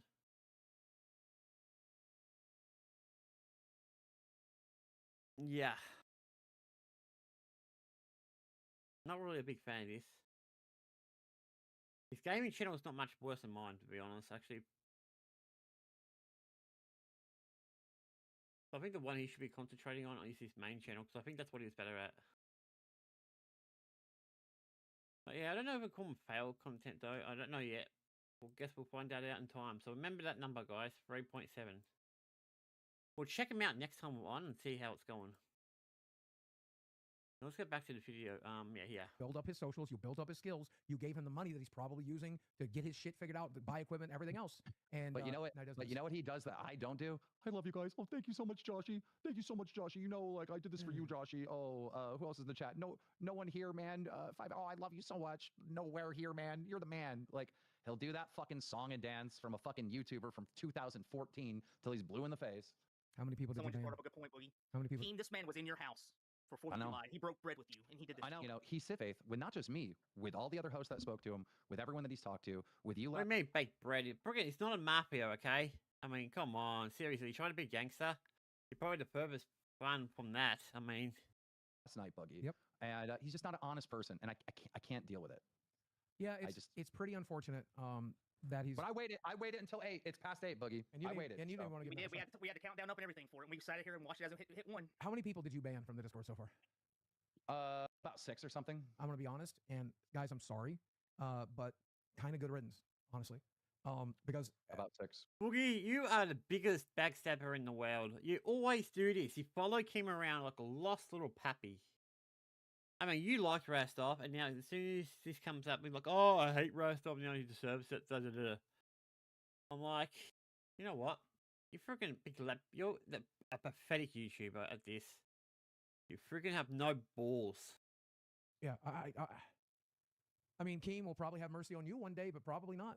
And that's the risk you fucking took. Boogie, does it make sense that the man would need space, so he needs to stream on his personal channel? Or would that seem like somebody that wants to stream on their personal channel? Sounds like someone's streaming on the channel. No, it sounds like he just wanted a break and he wanted somewhere to talk. Doesn't necessarily mean he was going to do his own thing. I mean, sometimes you just want to do it on your own channel. I mean, I think you guys are forgetting that. I think because you've been on here for a long time. Well, 2 of you have been. And the other one up there, the guy on the right, is just an idiot, so... Because that doesn't sound like a... but that was his big pitch to the retards in chat. Like, hey, guys, I'm over here just because I needed space. We'll finish that one off. What we're going to do now... Yeah, well, Even Desi said that was stupid. Even Desi. Yeah, he's completely right here. It's not looking good for LC LolCow Live. And he's right. It's not looking good. It might... That was stupid. I asked her. It's like the worst manipulation tactic. LolCow Live is dead. You may as well put... Alright, let's do one more. I was going to watch the other videos, but I think it's better I just go here. LolCow Live Alert. Let's go and do that. Let's watch the most recent one.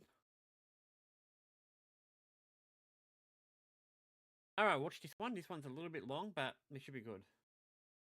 Keem. What? 250 viewers, man. Come on, man. Dude, I'm not doing this with you, Buggy. You won't talk about it privately. We're going to talk about it here. 250 viewers. Buggy, I'm not doing this with you. 200. Yes, you are. 250 viewers. Well, He wrote you last night and apologized. And you're standing on this for what? Boogie, I don't really want to talk about it. I'm going to be honest. Well, I do. And I think it's important we do. I don't care. I don't give. I don't give. You did not let me. No, I care, but I'm at the point that I don't care. Okay, Boogie's actually got a backbone here. All right, I take my statement. All right, good. Well, I do care. You know who else cares? Billy, Xylee, Josh, Scooter, half the audience cares. And Akeem, you did not let me ruin my life. You know I Yeah, I do get where he's going. tried to get on the phone with him. He decided to lie and manipulate. All Just right. called today? He's still no, I didn't call him. I'm not going to call him. He has been. Yes. Yeah, that's what. Okay, that's kind of on him. Okay, this one looks like it's rather the one before it or the one after it. I say it was the one before it. I actually don't know where we're up to. Where are we up to? Let's get Rastop out the way. Let's go to LolCow Live and have a good idea where we're up to. So I can get an idea of the time frame. Because this is weird. All right. Oh, so this could have been... No, it couldn't be this one. It was streamed an hour ago. The end? I gotta watch that. That sounds crazy. So that would be... Yeah, it might have been this one. Let me have a look.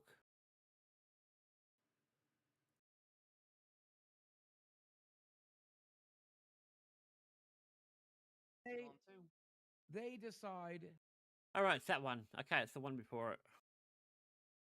So, okay, so that's that one. All right, that's all I wanted to know. Yes, you are. He's Voldemort. It's done. I need the help. Look, and I was trying to reason this through last night. If I don't have him on live, you know what you're gonna have to do? You're gonna have to move Scooter up, which means. Yeah, we can't really use Booster. Booster's useless. I mean, be honest. Boogie has some talent. I'm not gonna lie. I don't think he's the most useless YouTuber. I just think he sacks up the game too much. That's all. 3 other shows are. If you're so mad at. And he's emotionally unstable, of course. You can put him on the other 3 shitty shows so Scooter can move up here. Or are you coming back? I am going to be here until I can figure out a new live cast. All right. Really solid. I will be here until I have the confidence that somebody can sit in my seat. I can think of a really solid live cast that'll make us all very happy. You understand that? I talk to people in the Discord that don't get this, okay? 1,000 viewers on his first show, 250 on the second. What trajectory is that, motherfucker? He's roofed. Regardless if he's wildly successful. He won't be. He will be. I know that. I'm not going to say that. I care. It was his decision. He brought this on himself. How many times did I make that decision? Or Nightmare, or Glammy, or Scooter, for sakes. How the is Rastov the one guy that you are going to hit with the entire bus? Makes no sense. You've told me you would bring Becky back. Becky for... He's hitting it facts. I mean, he's right. I remember these back then, guys. For sakes. And you won't give a path to Rastov? Boogie, for what? Boogie, how do I explain this to you? All right?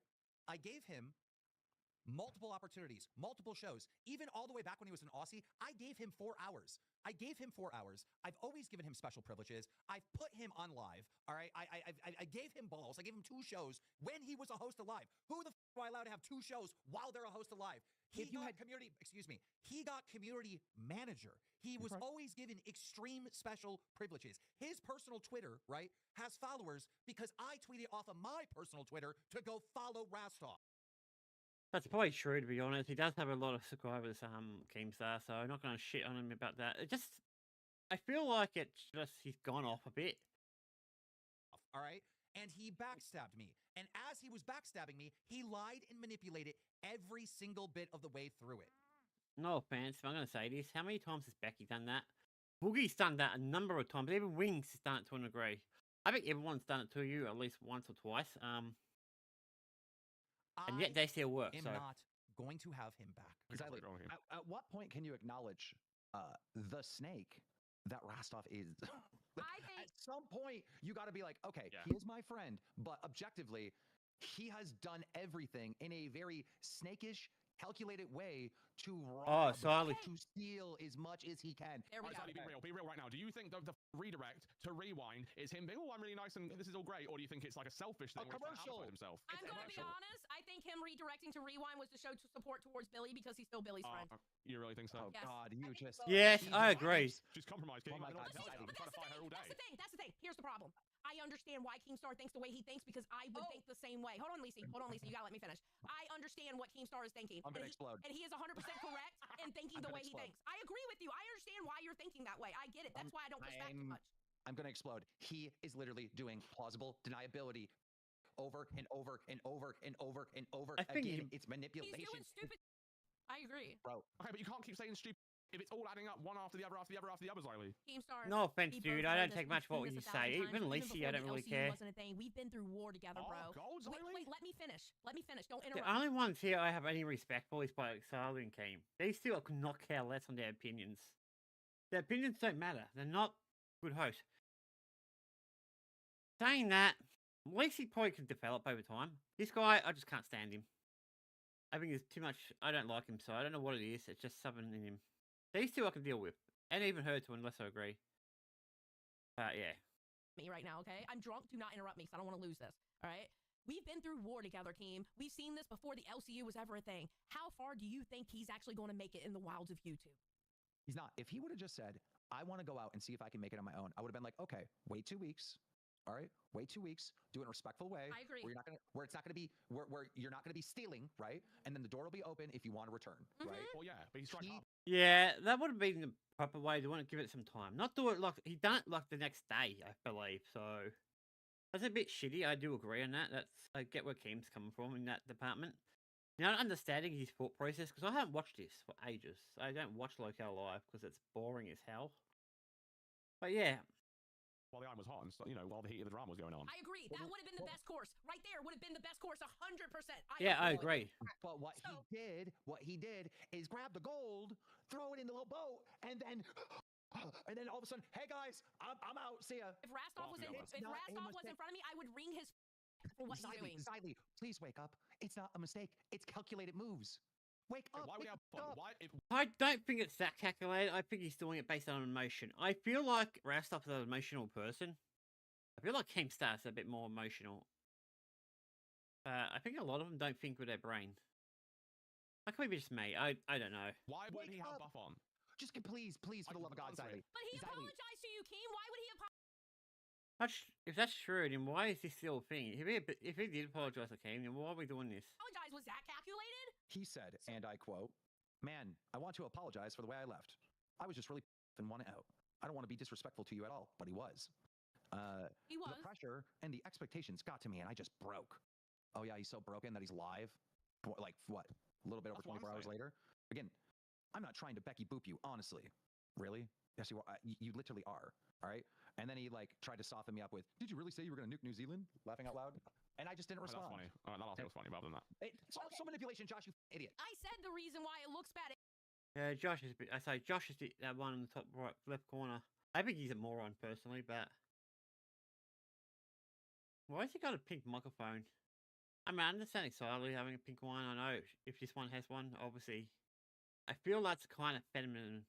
That's just me. It looks horrible, and I hate how he did it. Basically, long story short, look, it's not my place to say. Actually, I'll let him say. Okay, well, I'm gonna call it right now. It's a. Oh, that would be awesome. If anybody was a demon, it was me. Same. Rastov. Me. He's too nice to be a demon. Bro, they're just words, though. Actions are what a person is based on their actions, not their damn words, bro. I know. Yeah, I agree. We all have the ability to speak and say words. I agree, but for some reason, Keem, I like to look into the psychology of why people actually do things. And honestly, I think he's doing all this to get your attention because you and him have this weird ass father-son relationship where he wants daddy to be proud of him. There, I said it. That's exactly what it is. He wants daddy to be proud of Oh my god, that could be true. him. I mean, here's the thing. I think she's right. Sally's right here, guys. Keem knows more than anyone what Rastov was like with Keem, right? So I think Keem can speak better than anyone on this, Dude, really. How many times did Rastov say when he was here, I'm just going to go on my personal channel. I might have to go to my personal channel. When I was talking about stepping down from hosting LolCow Live, the first thing that came out of his mouth was, I think I need to go on my personal channel. He said it publicly, and he asked Gino. Yeah, he's got to stop doing that. Is Keem really not going to be a host anymore? Do you think I should start focusing on my personal channel? Right? And so, this was always in the mind. So, I want to ask, so when you work on the LCU, you can't work on your own stuff. Is that what you're trying to tell me? That's a bit dog shit. I mean, you should be able to work on your stuff as long as it's not in competition with the LCU. What these do, these are drama stuff. So for me personally, I wouldn't do drama stuff on my channel if I'm working here. I'll do gaming or something more niche. But yeah, this is always something he wanted to do. To be and fair, that's fine. That's totally fine. You have that right. You're not trapped here. You're not a prisoner, Right. right? But do it respectfully, because the first time you go live, Exactly. every single person that will be watching you is because of me and is from me. Since when do I let that I'm currently working on die? Like, True. ever. You listen. You will do whatever it takes to make it working and tell people you because you think this is gonna die. Remember when? Oh God! Remember in the Tea Party chat when you were thinking about doing the extra shows and everybody was knowing you in the Tea Party chat about doing that and we're like, it's not gonna work. It's not gonna work. We thought it was gonna die. Remember after the cancer art, we were all like, oh, it's gonna die. And look at it now. Like the LCU, the universe, not just local. Be careful, Siley. It's not as big as popular as it is. Why, but the universe itself became a year old the day that Queens became a year old, and that was in spite of everybody saying it wasn't going to work after Boogie's cancer arc. It's not that like, oh, he's gonna regret it. I'm gonna make sure he does. Oh, good. Okay. No, you should. But you should, though. You should prove absolutely like that he made the wrong decision, you know? You have every right to do so. Oh, That's what God. I did when these motherfuckers said, LolCow. I think you're okay. You're sucking up way too much. Siley's the one I respect because she seems. Lacey, I haven't really heard nothing from her at all. It just Keem and her. Live is dying. It's not going to succeed. Just when Tommy left, talked all that done, it's over, right? I just don't think. I think he's making the wrong moves, and he's too stupid to realize how it looks. Xylee, it looks the way it looks because he's doing it. He is not. He's actually not making the wrong decisions. He's making the correct decisions. He's making the correct decisions if you are attempting to exit and take as much as you can possibly get. Right? He's making all the right moves. Look at that. If you have no morals, right? I feel poor for Siley because her and Rastov are like best friends. I understand where Siley's feeling. I feel the same thing with my sis. Because we're best friends. We talk all the time. We text each other. We text each other several times a day. So I get where she's feeling and what's hurting her so much. And I feel for her.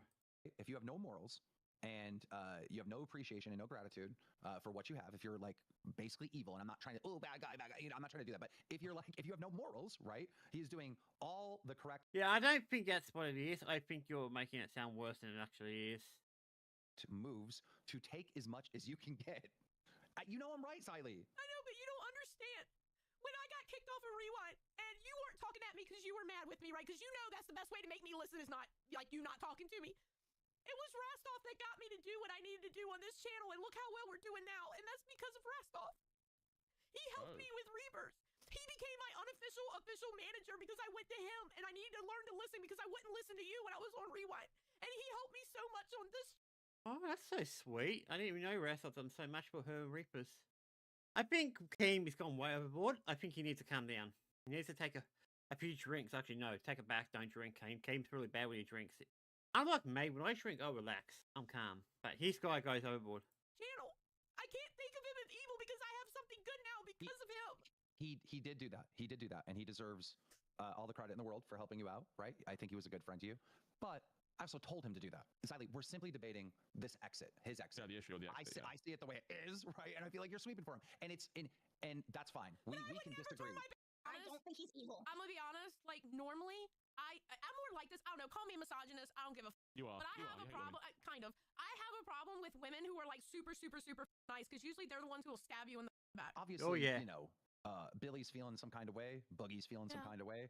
Scooter's feeling some kind of way. Yeah. I'm sure there's a lot of people here that are feeling some kind of way about it, right? Yeah. But when everyone else can recognize what he's doing and how he's doing it, and they're not going to say anything publicly. There has to be a rational reason why he's doing this. You know what? I can't help it. I always put my foot in the mouth because that's why I'm called Siley Gets Real because I'm going to tell you how I really feel about it.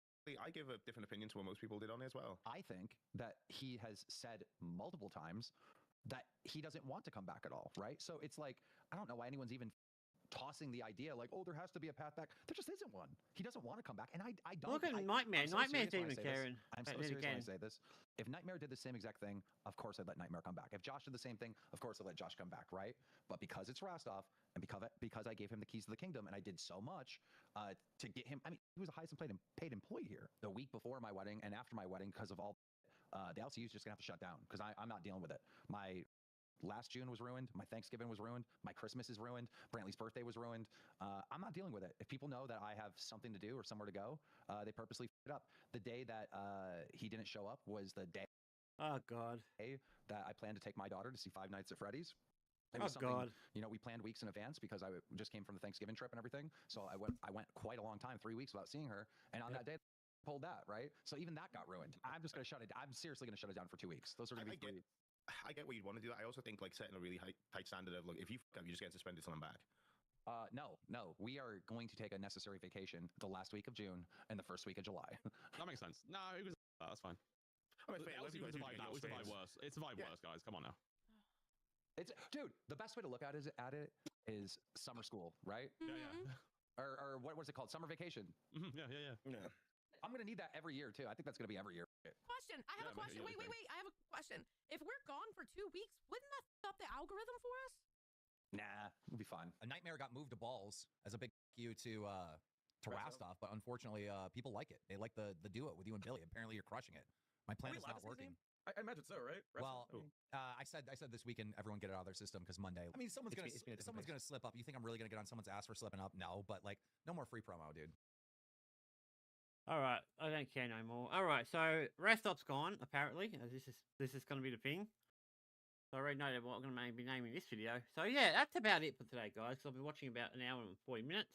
A bit longer than I planned, mostly because I had that comedy channel, that comedy thing earlier on. So I didn't get to do everything I wanted to do, but yeah, next time I'll be on probably Saturday or Sunday. It'll be 1 to 2 days. Tomorrow I'll be on my other channels because I need to do them. The gaming channel will be on probably later today, maybe if I feel like it. I might not though. And tomorrow I'll probably be on both Minecraft and the main gaming channel. Hopefully it all works out. On that note, I'm out of here, guys, because I think it's time to finish. Cheers.